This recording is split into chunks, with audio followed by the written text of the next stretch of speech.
4 exercices sur les suites arithmético-géométriques. Alors, il y en a 2 qu'on avait déjà fait, donc qui sont dans une autre vidéo, mais que tu peux télécharger dans le doc en lien en description. Et 2 qui sont un peu plus complexes, parce que cette fois, on utilise une suite arithmético-géométrique pour trouver la forme explicite d'une autre suite. Donc, on démarre avec donc cette suite-là, Vn plus 1 qui vaut 2Vn moins n plus 2. Alors attention, celle-là n'est pas une suite arithmético-géométrique parce qu'on pourrait se dire, tiens, lui c'est A et lui c'est B.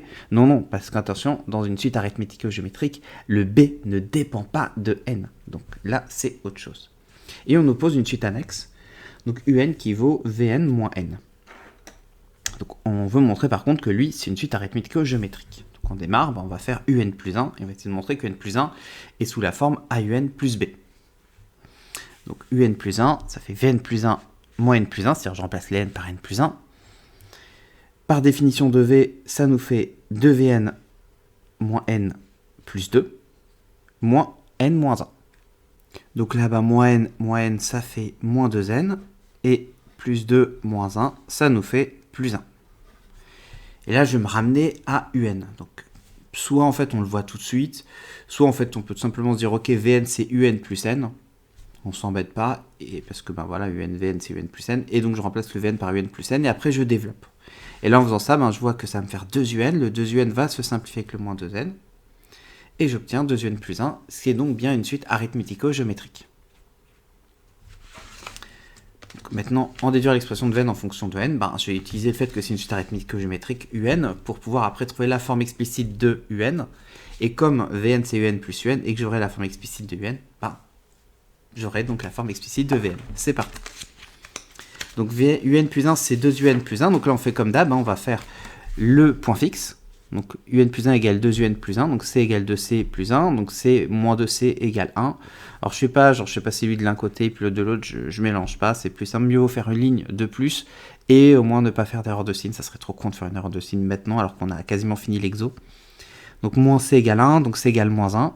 J'ai donc la valeur de mon point fixe, je peux faire la soustraction entre le Un plus 1 égale 2Un plus 1 et le C égale 2C plus 1, ce qui me fait Un plus 1 moins C, qui vaut 2 facteurs de Un moins C. Donc j'ai Un moins C qui est une suite, qui est la suite géométrique, parce que là on a le premier terme.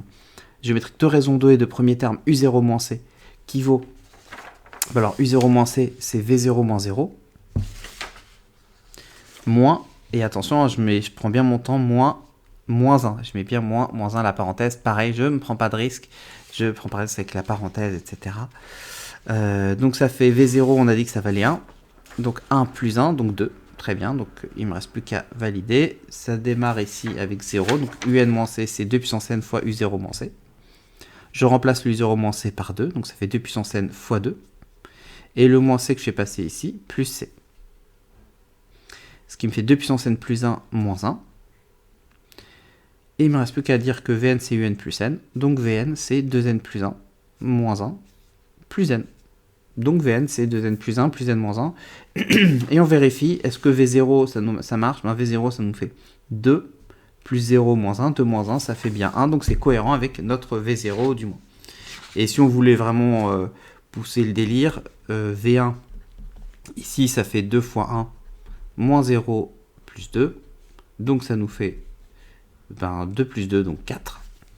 Et là, est-ce que j'ai bien 4? Si je prends V égale 1, ça fait 2 au carré, ça fait 4, plus 1, moins 1, donc ça fait 4. Donc bon, je me dis qu'a priori, j'ai bon. On passe au suivant, j'ai une suite arithmético-géométrique avec Ln cette fois. Donc j'ai ma suite ici, Un plus 1 définie par racine de 2Un. D'abord montrer que Un est strictement positif. Alors pourquoi en fait?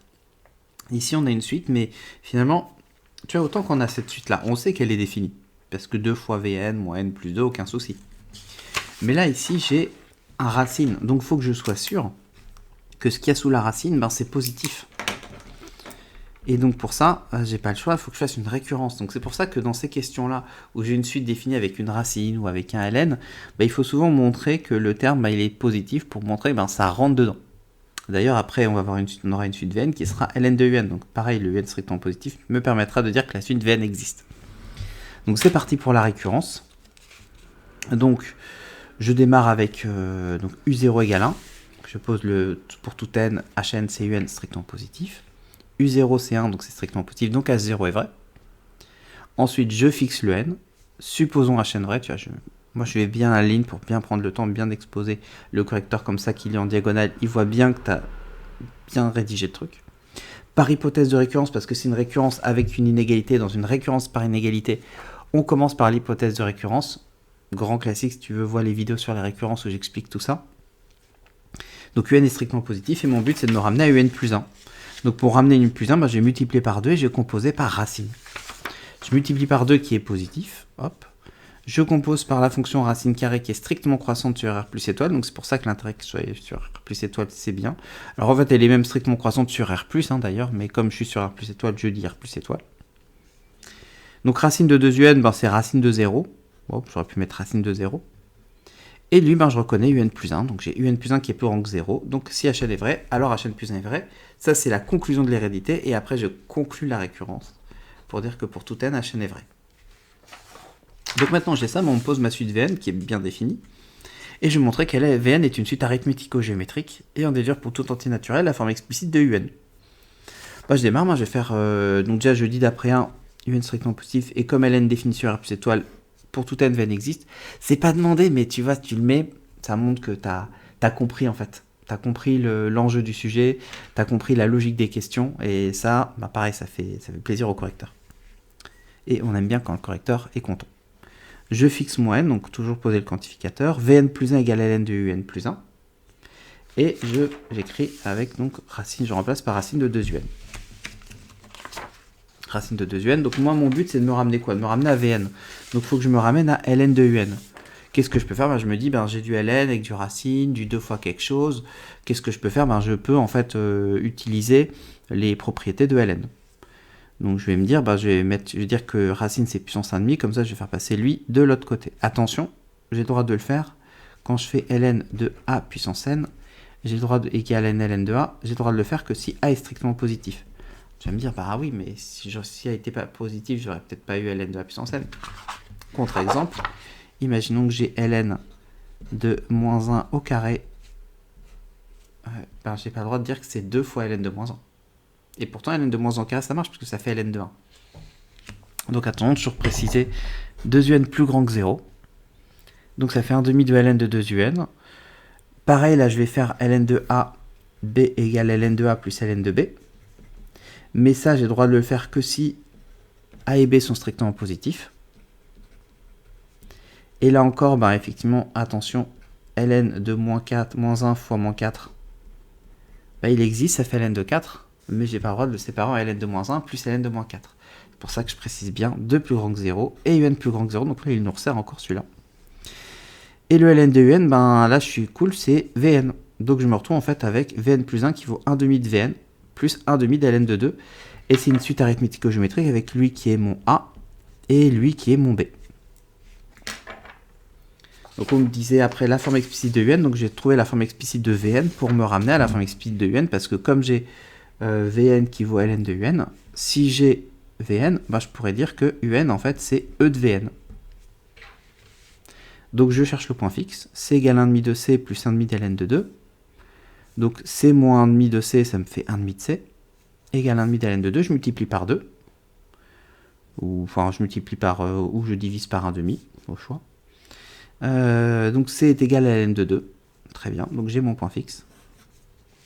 Je fais la soustraction, la suite arithmético-géométrique, la forme d'hérédité et le point fixe.